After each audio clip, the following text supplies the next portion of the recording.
Hello everybody, today's video I'm going to be showing you guys how to replace the differential fluid in your Mazda Miata. It's a very simple process like I'll be showing you guys, and you need very basic and routine hand tools. So let's get to it. Guys, we're at the back of this Miata, and it's like I said, it's a very simple process. There are two bolts that you want to take out. This is the drain bolt, and then this is the fill bolt. And I always tell people, take your fill bolt out first, because I get a lot of people who start draining it, and then only to come to the realization that their fill bolt doesn't come out, and then they're stuck with a drain differential. So let's go grab some sockets, and let's take off this fill plug first. So guys, I took off the fill plug, and it came out pretty well. And I'm about to take the drain plug off. I actually loosened it. Now what I found best to use is these massive wrenches that you can go buy from AutoZone. I actually had these because, believe it or not, my 06 Mazda Speed 6 actually had the exact same setup where the fill bolt was a 23 and then the drain bolt was a 24. So I already had these two, and I just latched them on and I just smacked them with a hammer and they came loose. The thing is it's really hard to fit a socket, let alone a breaker bar onto it. So this was really convenient, and I highly recommend them. I think you'll pay probably like 20 bucks for these two, but it's totally worth it. And again, like, it seems to be a similar design on these Mazdas. The transmission of that Speed 6 also have the exact same setup as well. So now that I've got this bolt loose, I'm just going to unscrew it all the way.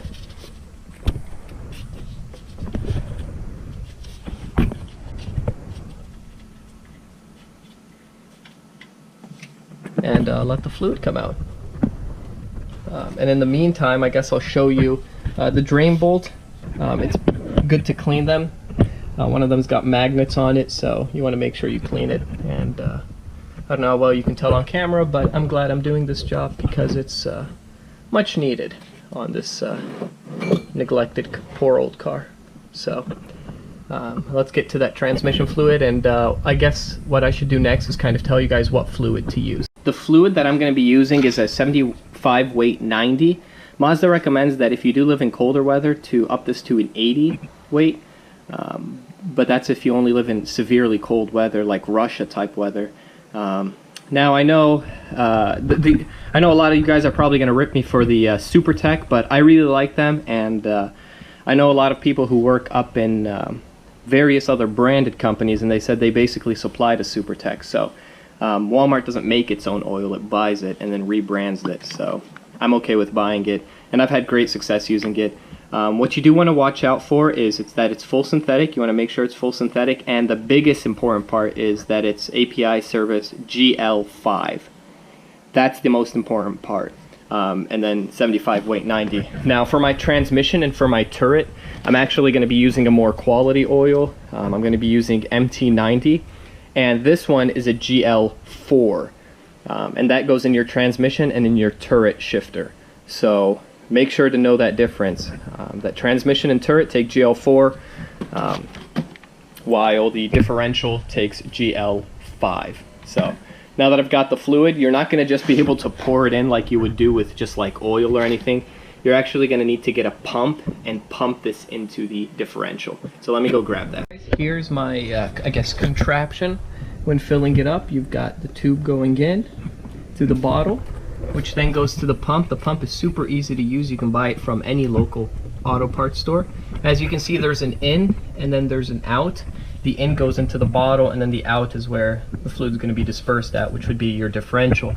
Now these Mazda Miata differentials only take one quart, which is really cute and makes this job that much easier. And after you put that quart in, make sure to check your drain bolt for any leaks. The differential takes 1 quart, the transmission takes 2 quarts, and the engine takes 4 quarts, and the turret takes 3 ounces.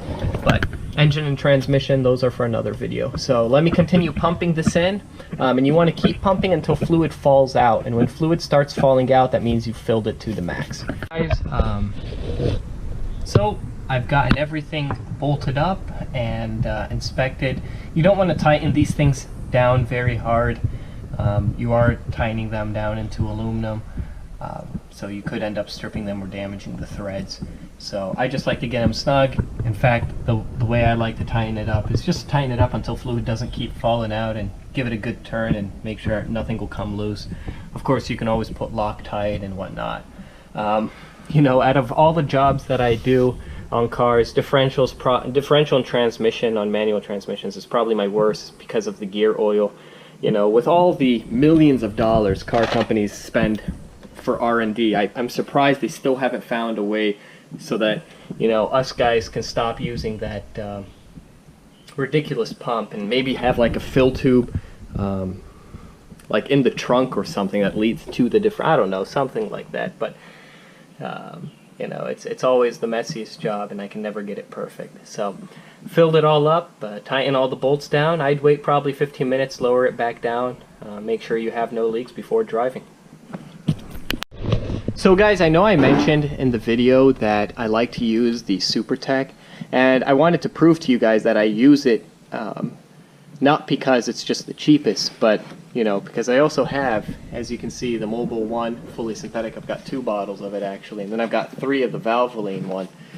I like SuperTech. I really have nothing but good things to say about it. Yes, it's cheap, but at the same time, it also has all the qualifications Valvoline has, and it's more readily available because you can buy it from Walmart and other places. So I really like it. I've been putting it in my cars ever since I found out about it, and found out that actually, you know, big companies like these two actually provide to SuperTech. And ever since I knew that, I really just have never gone back.